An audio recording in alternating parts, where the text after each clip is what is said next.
Здравейте, аз съм Виктория и много се радвам, че най-накрая мога да споделя с вас как се казва моята песен за Евровизия.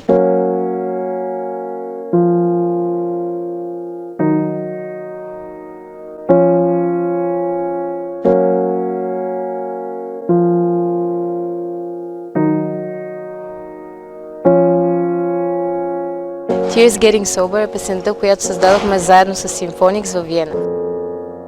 Тази песен за мен е много лична, защото имам много голямо участие в нея като автор.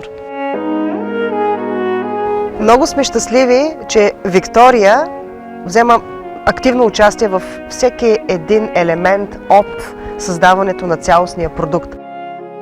Tears Getting Sober се създаде в абсолютно първият сесия, която аз и Виктория сами започнахме.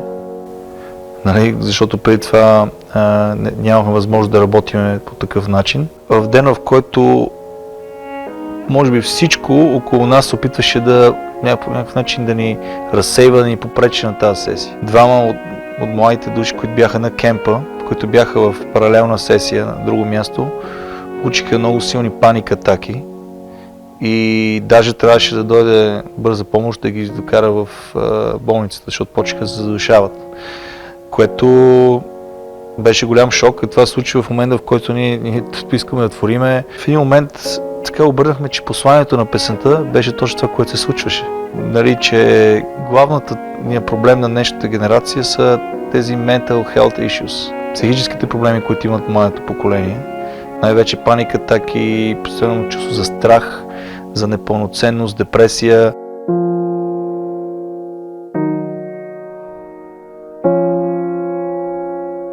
Историята, която стои зад песента, разказва за това как можеш да преминеш през своите проблеми и да продължиш напред.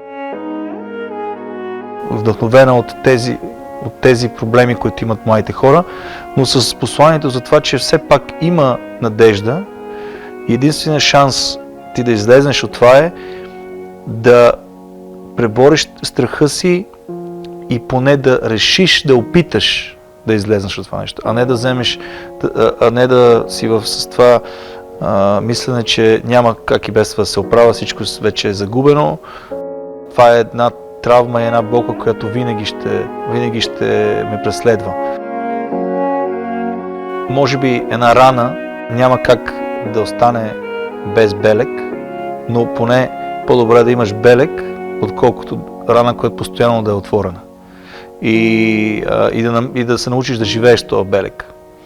Това е посланието на песента в крайна сметка и мисля, че е много интересно, че се случи точно в ден, в който точно това нещо около нас се опитваше да спре създаването ги. Затова аз вярвам, че няма случайни неща. Действително много сълзи се изплакаха покрай създаването на песента, по-скоро сълзи от щастие, разбира се, но сълзите са много важно нещо и човек не трябва да се притеснява да плаче, защото дъжда, водата винаги отмива проблемите, пред които се справиш. Радвам се, че за първи път Евровизия в България ще има генерален спонсор.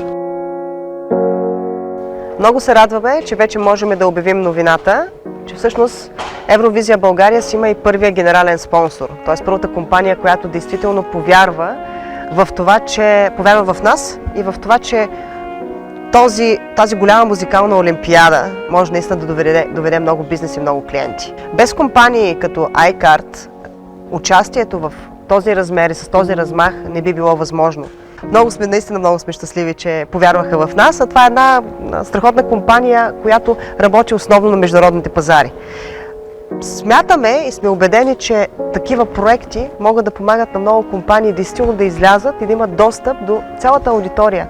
Всички тези 200 милиона, които ще гледат Евровизия през май месец. Един такъв проект като Евровизия, за да може да се реализира в обхвата и мащаба и силата, в която действително сме се насочили, осигурява и изисква много ресурси. Това не би било възможно без партньорите, които повярват в нас, защото преди всичко ние ще се опитаме да обясним и да покажем бизнес кейса, как може да се направи бизнес от участие на Евровизия. Така че наблюдавайте и вижте какво се случва в следващите дни. Много е интересно. Много благодаря на iCard, че ще подкрепят моя път до Ротердам.